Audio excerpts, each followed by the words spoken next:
NFC South Roundtable. How are we feeling? It is your favorite suspects back at it again with another video here to preview another week of NFL football. Here we are going to give our thoughts and predictions here for everything happening in week 11 of the 2024 NFL season for the NFC South. Now, unfortunately, we don't have 4 games to get into. We only got 2 because the Panthers and the Buccaneers are going to be on bye weeks. Now, of course, as always, today's video is brought to you by BetUS. Right now, when you guys go ahead and use the promo code like you see on the screen, YouTube150, when you sign up, which, by the way, super quick. I've done it myself. It takes less than 60 seconds.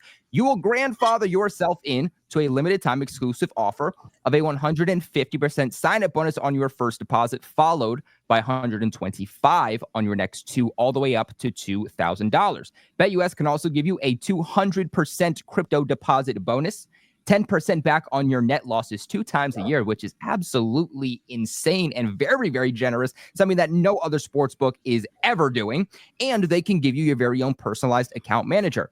BetUS also has live wagering on all major games. They have the fastest payouts in the industry, and they have the best betting variety in the business, not just on NFL games, not just player props and parlays, but you can get in on NFL futures. Right now, you can even bet on NFL awards that will happen in a few months. You can bet on the Super Bowl. You can bet on the draft. A lot of really cool opportunities along with college football, basketball, baseball, horse racing, fighting, entertainment, politics, you name it. And BetUS is 100% going to have it. Remember that supporting the sponsors that support the channel supports everybody here at Roundtable Sports, but please play smart. Never bet more than you can afford to lose. But again, massive shout out to BetUS. But Smitty, let's go ahead and let's get on over to you. You got a big game coming up here in week 11, obviously taking an L here in week 10 against the in-division rival New Orleans Saints, a game where you guys definitely have to get back on track, get right if you want to stay in this playoff picture. Why don't you break this down for me? Yeah, we definitely got to get right this game, man. Kirk Cousins did have 300 yards, but honestly, those were garbage time yards if you want me to keep it real. You got to stick to your bread and butter, man, like they should have last week. And going to Denver in that mile-high altitude, you're going to have to keep the game short, sweet, and simple. Run the football, control the clock, and just get back on track. The defense played well enough for you to win last week. They keep making plays, keep being a second-half team. And Denver's defense is probably one of the most underrated in the league, man. They shut down Patrick Mahomes last week, 4 sacks, and is anchored by all-pro cornerback in Patrick Surtain. So they have all the pieces in the right place. And you got to think about the head coach, Sean Pace, who's very familiar with the Falcons. So you know he's going to know how to attack this defense, attack this team, because a lot of these players were on the Falcons when he was coach of the Saints. So they should know what to expect this game. And Kirk Cousins got to get back on track. Run the football, control the clock, get that play action working. Take more shots downfield. Yeah, I talked about Patrick Surtain, his defense, but you got to still try to hit him in the mouth as early as you can. So that's going to be my key to victory, to winning this game, is running the football and controlling the clock. All right. Do you got a final score prediction? I think the Falcons get back on track this week, but it's going to be probably around this same neighborhood, 23-20. I'm going to go Falcons. Ooh, all right. TJ, let's go on over to you, man. Talk to me. What do you think about this Falcons game? I think the Falcons fell in love over the last couple of weeks with Kirk Cousins and his performances, and now they want to, be kind of pass heavy. And I get it. He's playing well. But to me, the straw that stirs the drink offensively is that running game. I mean, Tyler Algier and Bijan Robinson are really good. Bijan right now, to me, he got to be top 3 running back in the league as far as his ability to catch the ball out of the backfield, running between the tackles. To be honest with you, if they didn't have Tyler Algier, Bijan Robinson, he can do it by himself. I just think that once you get away from that, that's when I feel like you start to have issues. I think that Kirk Cousins thrive in a play-action game, and they need to utilize that. I look at the Denver Broncos. They're not a good football team, man. Bo Nix, he's still trying to figure it out. Defensively, they're good. They're able to kind of help out the rookie. We all know that the greatest remedy for a young rookie quarterback is a good running game and a good defense. So the defense is stepping up. for them. But I just think they have a bad taste in their mouth with that loss against Kansas City. They're playing at home. And you also have to think about the knowledge that Sean Payton has with the Atlanta Falcons. It seems like he's the NFC South Grim Reaper this season. He knocked off the Saints. I want to say he knocked off the Buccaneers as well. So he's knocking on some doors here. So I just think that his knowledge of the Atlanta Falcons will pay dividends. I think the defense of the Denver Broncos might be able to kind of neutralize the running game to a point. And, I'm just wondering how will Kirk Cousins be able to respond. I think it's going to be a close game. I think that both teams are in a position where they feel like they deserve to win the game that they played on Sunday, last Sunday, I should say. But I just think that the Denver Broncos are going to win this football game. But it's going to be close, man. It wouldn't surprise me if this game goes into overtime. Let's go ahead and let's go down here to you, James. What do you think about this game? Oh, Bo, it's going to be a really interesting game here, dude. It's every week. I got to have some lame joke, guys. Come on now. Listen, yeah, so you see, you can tell Colby liked that one a lot. I really like that one. That was a good I got joke, to chuckle out of everybody else. Colby that looks like was a good one. I like that one. Golly, Colby. Anyway, listen.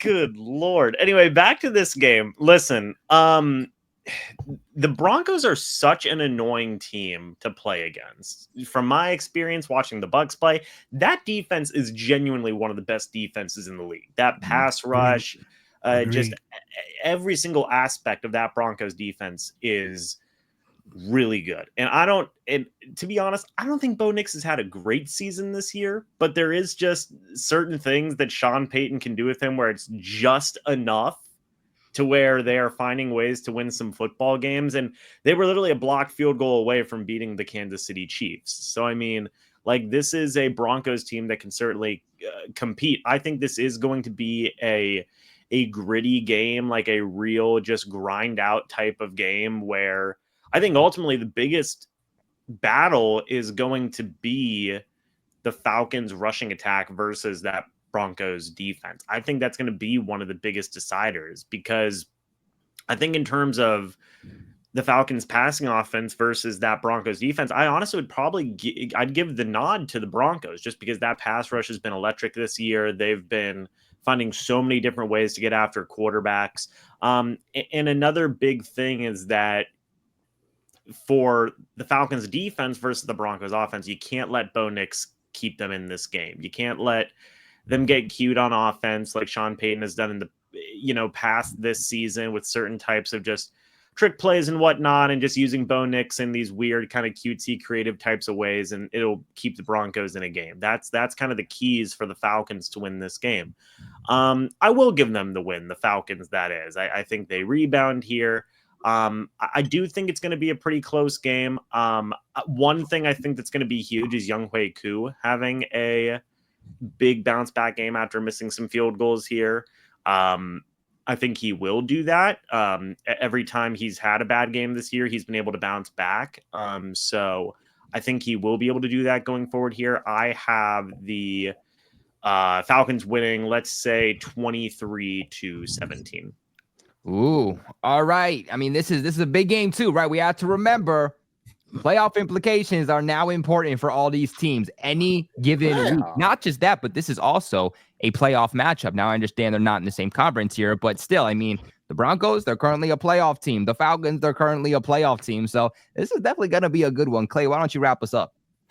Yeah, I think this game's a toss-up for me, honestly. Like, I think Atlanta obviously needs to lean heavy on the run game. It's like I said, you saw in the last game what Kirk Cousins does under pressure, and you don't need to put him in that situation. You need to use the run game with Bijan Robinson and Tyler Algier, guys who are averaging 5-6 yards a carry last game, to really lean on them. And it's not going to be a cakewalk, because the Denver's defense against the run ranks 7th in the NFL right now. So the Falcons, if they want any shot at winning this game, though, I still believe with their running back room, even though that defense is 7th in the NFL, that run defense, they can still set themselves up for success and set Kirk Cousins up for success, because this Denver's defense may not be a powerhouse, but it's not exactly a welcome mat either. So I think that when you look at the Denver Broncos, they're desperate for any kind of sort of win. Sean Payton would probably sacrifice a limb at this point to avoid any embarrassment of tanking another season. The stakes are high for him personally. There's a twist of, satisfaction and knowing a win here would give him a sweep against the NFC South. And it's not like he's dominating the AFC. And at this point, Peyton's taking any win he can get at this point. And this isn't about respectability anymore. It's about survival. Mm-hmm. But I think right now at this point, give me the Denver Broncos. I think it's going to be close. I just like their defense at better. I think I give them more the edge. But give me the Broncos. I think it's close, 21-17. Ooh, well, all right, guys. This is where we kick it to you. We want to hear from you guys in the comment section below about this matchup. Who got it right? Who got it wrong? And who do you think comes out with the dub? Falcons and Broncos. Let us know in the comment section below. But TJ, let's go ahead and pivot on over to you for the final game in the NFC South here for week 11. You guys are playing the Browns, a Browns team who has not been very good whatsoever. You guys gained 2 of an interim head coach, got a dub last week, maybe back-to-back wins here. What do you think? I think there's a very good chance that the Saints can get back-to-back victories, but to me, I think the Cleveland Browns have a good defense still. I think that offensively, I think they kind of, got a little bit of firepower. I mean, they got rid of Amari Cooper, goes to Buffalo. But, I mean, both teams are not very good. I know the Saints won on last Sunday, but they're not a good football team. And a lot of the things that plagued them with Dennis Allen as the head coach, I see when Darren Rizzi is the head coach. I mean, the holding penalties, the pass interference calls, the things that get you beat. And I do think that the first week with Darren Rizzi as the coach played a role because it was something new. The energy was high. Everybody was talking about that. And I think that kind of helped them. Now it's how will you respond? Everybody is kind of on cloud 9 right now. They feel good about winning, but can you pull it off again? And I'm questioning it. And I still think that, those issues are going to show up. I don't trust Derek Carr. I think that the element of surprise a little bit helped them offensively. If you look at Clint Kubiak in the second half and then throughout the entire season in the second half, he has had a very hard time making adjustments. Every single game that the Saints, if you notice, the first half, they look like they're going toe-to-toe with a team. And then they come out the half and they might score 7 points, 3 points. So to me, I got the Browns winning this football game. I think the Browns are going to win. And I think that Jameis Winston is going to be playing inspired because he wanted to be the starting quarterback of the New Orleans Saints. And we all know how that turned out. Even though Dennis Allen is not the coach anymore, I still feel like he still wants to, give it to the Saints, show Mickey Loomis that you should have signed me instead of that used lemon that is Derek Carr. So I got the Cleveland Browns winning this football game. Ooh, all right. Let's go down to you, James. What do you think about this matchup? It's understandable why TJ does not have faith in the Rizzler just yet. But I do have faith in Darren Rizzi. I have Colby's about to kick me off this show. I have faith in this Saints team looks rejuvenized here. And I understand they still have some issues to work through, but they are playing good ball. And if there's one thing I know about the starting quarterback of the Cleveland Browns and Jameis Winston, it's that this dude knows how to lose some football games. So I can see the Saints taking advantage here, possibly getting a couple of interceptions here off of Jameis Winston. I'm just playing some more inspired football. Look, the Browns, there's a reason they traded away Amari Cooper. There's a reason they're kind of in free fall right now. It's not really their season this year, right? So I do think the Saints will continue kind of their rejuvenation here. And I will go ahead and give them the win. I will say, I think it will be a close game just because these games tend to be. But I will go ahead and say 24-21 in favor of the Saints. Ooh, all right, Clay, let's go on over to you. We got TJ with the Browns. We got James with the Saints. Where are you going? Yeah, I think first off, Derek Carr actually needs to play like a damn starting quarterback. He needs to take some risks downfield with Marquez Valdez-Scantling to stretch this Cleveland secondary. The Saints' run defense is going to have to get its act together. Nick Chubb is still, I think, a beast, and there's no denying that he could cause some chaos for the Saints team. But I think Rizzy, or the Rizzler, as James likes to allude to, still has got to keep the fire burning, all right, on the dance floor, okay? The Rizzler debut win wasn't just lucky, all right? The guy actually has some energy, and the players respond to it, all right? In the end, this game comes down to grit. The Browns think they're the tougher team, especially with Myles Garrett, terrifying presence on defense, but if the Saints can hit harder, play faster, keep their focus, they've got this. The Superdome crowd obviously will be on fire. The Saints aren't about to let Jameis Winston stroll in, take a win from them. I expect a nasty, hard-fought game that the New Orleans Saints pull out by sheer will and a home crowd magic. Give me the Saints 24-20. Ooh, okay. Come on, Smitty. You the tiebreaker, buddy. What are you thinking? Man, where are y'all getting these high scores from, man? Both of these quarterbacks could hit the side of a barn with a bar of soap, and you sit up and giving them all kind of credit. No, I'm gonna just say this: I think the Browns defense is going to be the deciding factor in this game.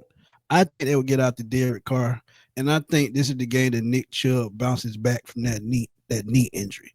He's been slow to start so far, but the Saints can't stop nobody. And to keep the ball out of Jameis Winston's hands, you got to run Nick Chubb. So I feel like the Browns are going to win this game. And it's going to be because of Myles Garrett and Denzel Ward in that defense. Because, yeah, they had a hype win against the Falcons last week. But like TJ alluded to, too many distractions, man, penalties, inconsistent play, and Derek Carr. So if you keep the ball out of Derek Carr's hands and Jameis Winston's hands, you got a 6-3 ball game. So that's where I'm going, 63 Browns.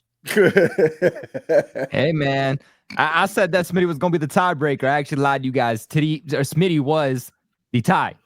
Smitty was like, yeah, we gotta go back there because I kind of messed up Smitty's name there for a minute, man. I love Smitty. I love Smitty. Smitty. We're a family show. Hey, I can't crack no joke because I can't repeat that. So I let that ride. I let that ride. I swear, guys, there's a bleep button on here somewhere. I'll make sure to utilize it next time. But hey, yo, look, we got 2 Saints, we got 2 Browns. Y'all let us know in the comment section below who you taking, and show some love for our boy Smitty after I just absolutely disrespected him. So all love in the chat below, guys. But that is going to wrap it up for today's video. Again, today's video brought to you by BetUS. We appreciate you guys so much for watching. Make sure you guys use that promo code YouTube150 to get an exclusive offer from them. Make sure you guys subscribe to the NFC South Roundtable for all of your NFC South news. Like the video on your way out and subscribe to each of these guys' individual channels. Links in the description box below. Keep your friends close, but keep your enemies closer. We will see you guys live next Tuesday at 7 p.m. Eastern to break everything down. It is always a party like Clay is alluding to. So we appreciate y'all. Make sure you check us out on Spotify at the NFC South Roundtable. But until next time, we appreciate y'all for watching and stay safe.